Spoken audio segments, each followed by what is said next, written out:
नमस्कार, न्यूज 24 देख रहे हैं आप। मैं हूं आशुकेश तिवारी, मेरे साथ है प्रभाकर मिश्रा और आप न्यूज 24 का खास कार्यक्रम देख रहे हैं वकालत 24। आज एक बार फिर से बात होगी किसान आंदोलन को लेके। किसान आंदोलन को लेके मेरे जहन में कुछ सवाल थे। हाईकोर्ट में मामला चल रहा है, पंजाब हरियाणा हाईकोर्ट में उसका मामला चल रहा है और कई सारे सवाल उठ रहे हैं। हाईकोर्ट की भी कई सारी टिप्पणियां आ रही हैं। सर, मैंने सुना कि हाईकोर्ट बोल रहा है कि आपको दिल्ली जाना है तो आप जाइए, लेकिन ट्रैक्टर और बाकी मशीनरीज के साथ आप दिल्ली नहीं जा सकते हैं। इसके अलावा हाईकोर्ट सरकार को फटकार भी लगाती है कि आप उनको जाने से क्यों रोक रहे हो। इसके अलावा सरकार और उधर हरियाणा सरकार की तरफ से बहुत ज्यादा एग्रेशन देखने को मिलता है। किसानों के ऊपर फायरिंग होती है, किसान की मौत भी हो जाती है, आंसू गैस के गोले दागे जाते हैं, इवन एक्सपायर्ड आंसू गैस के गोले दागे जाते हैं। उनके फोटोज वगैरह भी हमने देखा। ब्रुटैलिटी देखने को मिलती है, सड़क को रोक दिया जाता है, बैरिकेटिंग खड़ी कर दी जाती है, कीलें लगा दी जाती है, जैसे मानो कि कोई बॉर्डर हो। ऐसे तो मीम चलने लगा था सोशल मीडिया पे कि अगर मोदी जी इतना ध्यान नॉर्थ ईस्ट के स्टेट्स में दे लेते तो शायद चाइना अंदर नहीं घुसता। बट वो बात दूसरी है। लेकिन फिर भी इतनी ज्यादा बर्बरता, हाईकोर्ट अगर टिप्पणी कर रहा है, बोल रहा है कि ठीक है आप दिल्ली जा सकते लेकिन ऐसे मत जाइए, फिर वहीं सरकार से बोल तो दे रहा है कि आप जाने क्यों नहीं दे रहे, लेकिन अभी तक कोई फैसला क्यों नहीं आया? क्यों किसानों को आगे नहीं जाने दिया जा रहा? क्यों इतनी ज्यादा मारा मारी चल रही है? पिछली बार जब आंदोलन शुरू हुआ ना, तो किसान दिल्ली तक आ गए थे। हालांकि दिल्ली तक आने में उन्हें दिक्कत हुई थी। वहां पर भी तब भी आपको शंभू बॉर्डर पे उथल पुथल मची थी, वहां पर बैरिकेड्स लगे थे। हालांकि बात और है कि तब और किसान संगठन उसमें शामिल थे। और महत्वपूर्ण रेखांकित करूंगा, गुरनाम सिंह चढ़नी ग्रुप था हरियाणा का, जो कि बहुत एग्रेसिव ग्रुप था और उनके लोगों ने एकदम से बैरिकेड्स को तोड़ दिया और देखते देखते सब किसान अंदर आ गए थे। तो और आके सिंघू पर बैठ गए थे। सिंघू को उन्होंने क्रॉस नहीं किया था। बाद में फिर गाजीपुर बॉर्डर पे बाद में मोर्चा लगा और टीकरी को भी उन लोगों ने मान लिया कि हम दिल्ली की सीमा पे बैठ गए हैं, तो अंदर वो आए नहीं। दिल्ली तक पहुंच गए थे, दिल्ली के बॉर्डर तक पहुंच गए, इसलिए उनको था कि यहां से हमारी आवाज पहुंच जाएगी, सरकार तक पहुंच जाएगी, संसद तक पहुंच जाएगी, इसलिए वहां पर वो बैठ गए थे। कोई भी किसान, कोई भी आंदोलन अगर राजधानी से दूर होता है ना, तो उसमें बहुत कोई ध्यान नहीं देता। ये लोग, ये उस सवाल का जवाब है जो पूछते हैं कि दिल्ली में ही क्यों, या दिल्ली की बॉर्डर से क्यों, बाकी कहीं और करते रहो, देख कोई नहीं पूछता। पहले आप देखोगे ना कि जंतर मंतर पर, आजकल तो कम हो गया, पहले जंतर मंतर पर दर्जनों प्रोटेस्ट ऐसे होते रहते, कोई पूछता नहीं था। जब तक प्रोटेस्ट एग्रेसिव नहीं होता है, जब तक उसमें ज्यादा लोग शामिल नहीं होते हैं, जब तक सरकार उससे परेशान नहीं होती, तब तक उससे बात नहीं बनी। तो तब सरकार जब लगा कि उसमें, तब सरकार ने बातचीत शुरू करी। लेकिन उसके बाद से वो आंदोलन, देखो आपने देखा होगा कि आंदोलन बहुत ही अच्छे ढंग से चल रहा था, एकदम शांतिपूर्ण ढंग से चल रहा था। लेकिन उसके बाद जो 26 जनवरी की घटना घटी और उसके बाद चीजें डरावनी सी हो गई थी, इसमें कोई दो राय नहीं। जिन लोगों ने देखा तस्वीरें हमारे दर्शकों के जहन में होंगी, उसके बाद से उस आंदोलन में भी दिल्ली की सीमाएं अतिरिक्त सतर्कता बरती गई और गाजीपुर बॉर्डर पर भी सब जगह उसी समय पहली बार सड़क पर कील लगाए गए थे। उसी बार वो इंटरनेशनल बॉर्डर पे जो फेंसिंग लगाई जाती है। और फिर मुझे याद है कि मैं गाजीपुर बॉर्डर पे गया था, तो हमारे साथ एक मेरे मित्र थे, बीबीसी के पत्रकार, हम दोनों, हमने कहा कि सर हमने ये तो देखा नहीं आज तक कैसा। तो उन्होंने कहा कि हाँ ऐसा मैंने देखा। हमने कहा इसे लगा हम कि अंतर्राष्ट्रीय बॉर्डर पे हैं। और फिर मैंने तब पीटीसी किया था, मुझे याद है अभी भी, कि नमस्कार मैं हूँ प्रभाकर मिश्रा और मैं खड़ा हूँ यूपी और दिल्ली की अंतर्राष्ट्रीय सीमा पर। माफ कीजिएगा, ये सीमा मैंने अनजाने में नहीं कहा है, जानबूझकर कहा कि अगर आपने अंतर्राष्ट्रीय सीमा नहीं देखा है तो आप यहाँ आइए और फिर आपको दिख जाएगा कि एक अंतर्राष्ट्रीय सीमा। इस तरह की फीलिंग उस समय की थी। तो अब वो चीजें इस तरह हो गई हैं, अब उससे भी ज्यादा तस्वीरें आपको पूरा एकदम पहले से प्लानिंग के। हाँ, वो उसकी वजह है, कहते हैं ना कि दूध का जला छाछ भी फूंक फूंक के पीता है। तो सरकार सावधानी बरत रही है और मेरे तमाम अधिकारियों से बात होती है तो वो बताते हैं कि उनके पास इनपुट्स आते हैं कि कितना एग्रेशन होना है, कितना एग्रेसिव लोग आने वाले हैं, तो उस हिसाब से। तो इस बार सरकार एकदम से सिक्योर चल रही थी, सेफ की, हाँ, कोई गलती होने नहीं देंगे। तो दिल्ली में आने के पहले रोक देना है। और यहां पर एक चीज और मार्के की समझिए कि दिल्ली में आने के पहले रोकना है तो केवल सरकार ने रोका ही नहीं, ये बैरिकेड्स भी लगे, ब्लॉकेट भी लगे, फेंसिंग हुई, सब कुछ हुआ। उसके पहले ही सरकार के 3-3 मंत्री यहां से चंडीगढ़ बातचीत के लिए चले गए। मतलब ये कि हम जाने भी नहीं देंगे और बातचीत भी आपसे करेंगे। बातचीत और ये बात और है कि बातचीत का अभी तक कोई नतीजा नहीं निकला। अब बात आती है अदालत की टिप्पणी। सब कहते हैं, बार बार कहते हैं, पिछली बार भी जब ये आंदोलन चल रहा था तो मामला सुप्रीम कोर्ट गया था और तब भी ये बात आई और अदालतें ये कहती हैं, मामला शाहीन बाग का हो या किसान आंदोलन का हो, कि प्रोटेस्ट करने का अधिकार हमारा फंडामेंटल राइट, हम प्रोटेस्ट करें, कोई भी आदमी प्रोटेस्ट कर सकता है, लेकिन प्रोटेस्ट करने की एक उसके भी लिमिटेशंस हैं। और तब शाहीन बाग में सुप्रीम कोर्ट की टिप्पणी थी कि आप किसी रास्ते को इस तरह से ब्लॉक करके प्रोटेस्ट नहीं कर सकते। अब सवाल आता है कि रास्ता ब्लॉक कौन करता है? कभी भी प्रोटेस्टर रास्ता ब्लॉक, पहले छोटे छोटे जगहों पे रास्ता ब्लॉक होता है, जब अपने यहाँ के सांसद और विधायक के खिलाफ लोग प्रोटेस्ट करते हैं कि हमारे यहाँ इलाके काम नहीं करते हो, तो लोग अपना इस तरह का काम करते हैं यदा कदा। लेकिन ये जितने इस तरह के आंदोलन होते हैं, पिछला आंदोलन देखा, शाहीन बाग देखा, आप अभी देख रहे हैं, तो यहां पर आप देखोगे कि किसान रास्ता थोड़ी बंद करते हैं। अब गाजीपुर बॉर्डर ले लीजिए आप, सबको पता है कि गाजीपुर बॉर्डर में किसान नहीं आने वाले हैं, इसलिए कि पश्चिमी यूपी हो या उत्तराखंड के किसान, कोई संगठन इसमें शामिल नहीं है तो यहाँ आने ही वाले नहीं। लेकिन दिल्ली पुलिस ने वहां पर बैरिकेड्स लगा दिए।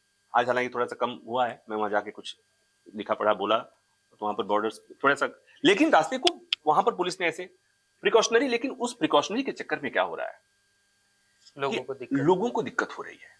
तो आपने किसान आ रहे हैं, किसानों से डरे हुए, इसलिए आपने रास्ता बंद कर दिया। बात समझ में आती है, किसानों को रोकने के लिए बंद कर रहे हैं।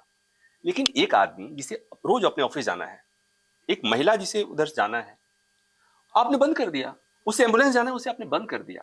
तो ये चीजें जो बताती हैं कि मतलब अतिरिक्त सावधानी बरतना, और उस अतिरिक्त सावधानी में हम लोगों को, आम आदमी को भी दिक्कत होती है।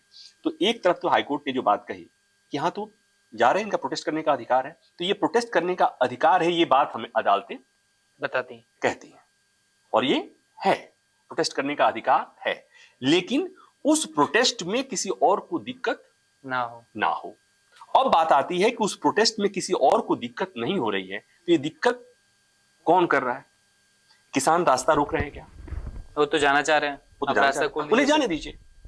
अब दिक्कत ये है, अब यहां भी समझिए कि अगर किसानों को नहीं रोका गया और उन्हें जाने दिया गया, तो फिर पुलिस और प्रशासन के पास क्या करना होगा कि भाई ये जाएंगे। तो कुल मिलाकर कि आप ऐसी स्थिति आने ही क्यों दे रहे हैं? सही कहा।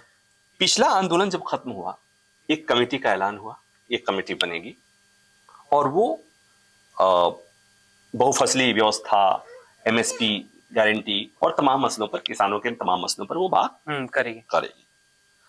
हालांकि ये बात और है कि तब उसमें संयुक्त किसान मोर्चा के प्रतिनिधि को शामिल करने की बात थी, इन लोगों ने भेजा नहीं था, इसलिए कि they are not happy with that composition of. बनी भी तो 8 महीने बाद थी वो कमेटी। अब वो जब बनी, वो उसी की वजह से ठीक है, ये नहीं गए। लेकिन इस बीच में आपने कभी सुना कि एमएसपी को लेके कुछ सरकार ने ऐसा अनाउंसमेंट किया हो या कैसे? नहीं। तो सरकार, अच्छा एक और चीज कि सरकार होती है, सरकार के पास एक नहीं, मतलब एक जोड़ी आंखें नहीं होती हैं। सरकार के पास तमाम तरह के, मतलब एक सिस्टम होता है जो सरकार को पता होता है कि कहाँ आंदोलन की रणनीति बन रही है, कौन कौन शामिल हो रहे हैं, वो शामिल हो रहे हैं उनका बैकग्राउंड क्या है, जो शामिल नहीं हो रहे हैं उनके नहीं शामिल होने की वजह क्या है। सरकार को एक एक चीज पता है। तो सरकार को हम ये नहीं मान सकते कि सरकार को ये नहीं पता होगा कि इस मसले को लेकर दोबारा आंदोलन खड़ा हो सकता है। किसान जाते जाते करके गए थे, क्या हम वापस आएंगे? तो फिर 2 साल इंतजार क्यों करना? तो हर बात में, सब चीज पे सरकारों पे जाकर, किसानों पे जाकर टिकना फोड़ देना, मुझे लगता है कि ये नाइंसाफी है। भूल जाइए इसको कि उस संगठन में कौन है कौन नहीं है, किसान संगठनों में क्या फूट है क्या नहीं है, मसला नहीं है। मसला ये है कि जहां पर वो आंदोलन कर रहे हैं और जिस वजह से कर रहे हैं वो वजह। अच्छा, उसके बाद एक और चीज है कि हम किस सरकार की बात कर रहे हैं। हम उस सरकार की बात करते हैं जो आप एक हफ्ते में 4 दिन आपको, 2 दिन आपको प्रधानमंत्री खुद कहते हैं कि हम किसानों को लेकर के बहुत काम कर रहे हमेशा अभी योजनाएं निधि पीएम निधि योजना, हाँ अभी गन्ना का जो भुगतान किया, हाँ नहीं अभी उसकी कीमत बढ़ा दी गई, हाँ उनका जो एमएसपी जो हाँ, या फिर यूपी में गन्ना किसानों के पैसे देना, तो उसको लेकर ये सब पोस्टर हाँ वो ये मतलब सरकार ये दिखाती है कि सरकार कर रही है, इसमें कहीं से कोई दो राय नहीं है, सरकार कर रही है, करती है, बताती है, तो फिर ये मसला क्यों आ जाता है? और मसला जैसे आता है तब पीड़ा होती है कि दुनिया भर में किसान संगठन किसानों की अपनी समस्या है, और वो कोई भी ऑफिस में 10 से 7 बजे तक काम करने वाला आदमी और या सैलरीड आदमी, वो चाहे 25,000 की नौकरी करने वाला हो या 5 लाख की नौकरी करने वाला है, उसे किसानों की समस्या नहीं समझ में आएगी। और दुर्भाग्य से वही लोग बात करते हैं इस पर, वो आईटी प्रोफेशनल बात करते हैं, वो मीडिया वाले बात करते हैं। नहीं पता है आपको किसानों की समस्या, नहीं पता है, ऑनेस्टली बता रहा हूं, किसानों की समस्या आपको नहीं पता है। दुनिया भर में किसान संगठन आंदोलन कर रहे हैं, दुनिया भर में। इस समय आप मैप उठा करके देख लीजिए तो किसी न किसी देश में कहीं न कहीं चल रहा है, प्रोटेस्ट चल ही रहा है। लेकिन केवल अपना हिंदुस्तान है जहां पर कभी कहा जाता था, कहा गया था जय जवान जय किसान, उस देश में कृषि प्रधान देश है हमारा ऐसा। हाँ, और उसी देश में किसानों को बहुत आसानी से आतंकी कहा जाता है, खालिस्तानी कहा जाता है, पता नहीं क्या क्या कहा जाता है। और पता है कौन कहता है? सरकार नहीं कहती है। लेकिन सरकार के पीछे वाले लोग, सरकार को चाहने वाले लोग, वो लोग कहते हैं कि ये खालिस्तानी। सरकार नहीं कहती, इसलिए कि सरकार कहती तो पिछली बार 11 दौर की बैठक राजकीय सम्मान के साथ विज्ञान भवन में, सामान्यतः हम उसे राजकीय सम्मान इसलिए कहते हैं कि विज्ञान भवन में सब लोग नहीं बैठते हैं, वहां पर बैठी एक दौर नहीं 11 दौर की बातचीत हुई। और अभी भी तीन मंत्री जाकर के केंद्रीय मंत्री जाकर चंडीगढ़, तो जाहिर सी बात है कि सरकार नहीं कह रही है, ये सुकून की बात है। लेकिन समाज में इस तरह का ये पीड़ा की बात है कि लोग। सर मेरा एक और क्वेश्चन होगा, लाइक मैं अब जैसे अभी आप बता रहे हैं कि शाहीन बाग का प्रोटेस्ट हमने देखा है ना, किसानों ने रोड नहीं रोका, बैरिकेडिंग खोल दो, वो अपना चले जाएंगे, ये सब नौबत भी नहीं आनी चाहिए थी। लेकिन हम देखेंगे तो दशकों से प्रोटेस्ट होते आया है, और जैसे यही किसान आंदोलन था जिसने उन कानूनों को, केंद्र सरकार को मजबूर किया कि वो कृषि कानून उन्होंने वापस लिया, वो तभी हुआ जब उनका एक स्ट्रॉन्ग मैसेज और एक स्ट्रॉन्ग बात और ऐसे कह सकते कि एक इम्पैक्ट सरकार के पास पहुंचा।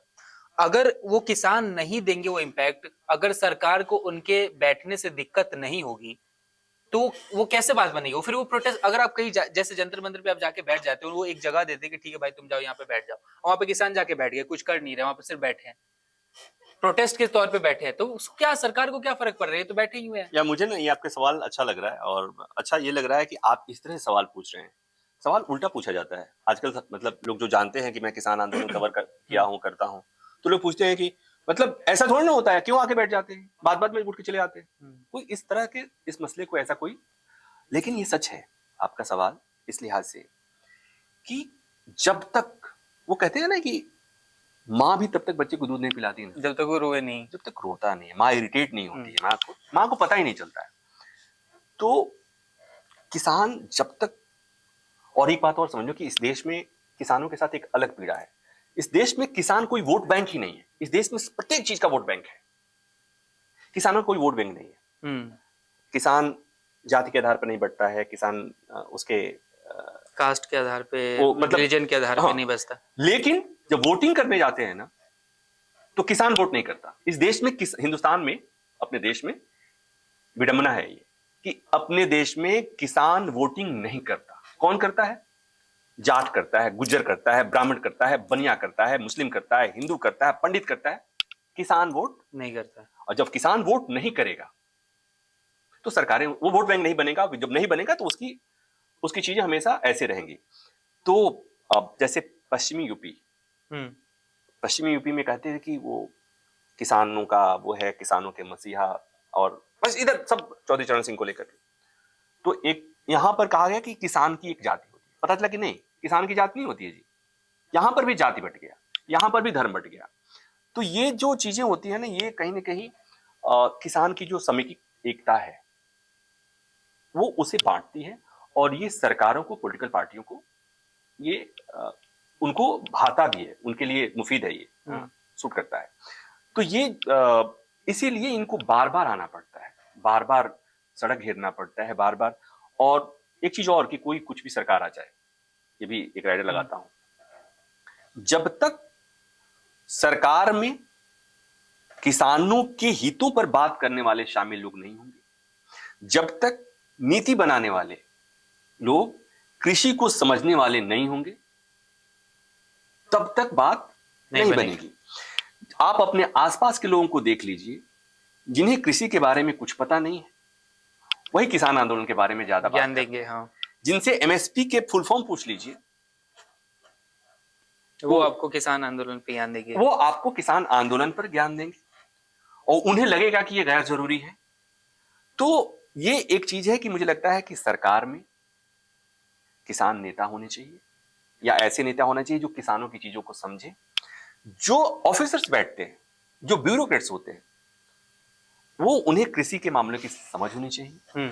और अगर वो नहीं है तो सरकारों को ऐसे लोगों के साथ मिलकर के पॉलिसी बनाना चाहिए जो किसानों के बारे में जानते हो। नहीं तो पता चला कि ऐसे भी लोग शामिल होते। पिछली बार के बारे में आपने खबर पड़ी होगी कि किस तरह से जो पिछली जो तीन कानून जिसे किसानों ने काला कानून कहा था, वो किनके कहने पर और किसके आइडिया के बाद ये बना था। वो कोई पूंजीपति था, जो कोई आईटी प्रोफेशनल था जिसका अपनी कंपनी थी, उसने ऐसा कुछ सलाह दी थी और उसके बाद से कानून बना दिया गया। तो ये बातें सर्वविदित हैं। तो कहने का मतलब ये है कि सरकारों को कई बार होता है ना कि जब हम न्याय के लिए कहते हैं कि न्याय होना ही नहीं चाहिए, न्याय होता हुआ दिखना भी नहीं चाहिए। तो यहाँ पर अगर सरकार कुछ भी अच्छी नियत से भी किसानों के लिए कर रही है, नियत कितनी है वो नहीं, ये भी दिखना चाहिए कि, और ये मैसेज मुझे लगता है कि सबसे जरूरी है कि किसानों के बीच में एक अविश्वास हो गया है सरकार के को लेकर। वो अविश्वास की खाई जो है उसे पाटने की जरूरत है। मतलब बेसिकली देखिए, बहुत सारे आपके पास सवाल आएंगे। मतलब सर ने ठीक कहा कि जिनको एमएसपी के बारे में नहीं पता, जिनको किसानों की पीड़ा के बारे में नहीं पता, जिन्होंने किसानों की खेती नहीं देखी है, वो कभी किसान पे ज्ञान दे नहीं सकते, और उनका ज्ञान सुनने की भी कोशिश मत कीजिएगा। मतलब एक दफ्तर में बैठा हुआ आदमी अगर किसानों के आंदोलन को लेके ट्रैफिक पे आपको बहस दे और बोले कि है मेरा ट्रैफिक रुक जा रहा है इसकी वजह से, मुझे जाना चाहिए था, अगर वो प्रोटेस्ट नहीं करेंगे तो आपके पास दाल चावल गेहूं आटा कुछ नहीं पहुंचने वाला। कई सारी तर्क आपको सुनने को मिल रही होंगी। प्रोटेस्ट कर रहे हैं, मुश्किल हो रही है, गाड़ियां बंद हो जा रही हैं, पंजाब और हरियाणा के किसान क्यों आ रहे हैं, यूपी के किसान क्यों छोड़ के चले गए। पढ़िएगा तो आपको सब पता चलेगा कि पंजाब और हरियाणा के किसान क्यों आ रहे हैं, यूपी के किसान क्यों नहीं शामिल हुए हैं। अभी इससे पहले हमने आपको बताया कि सारे किसान जो संगठन थे वो इस संगठन में यानी इस आंदोलन में शामिल क्यों हैं, आगे शामिल हो सकते हैं, सरकार क्या करने वाली है, इन सब के बारे में हम आपको बता रहे हैं, न्यूज़ 24 में बता रहे हैं। अगर ऐसी जानकारी चाहिए तो हमारे वीडियोस देखते रहिए और इसको शेयर जरूर कीजिए।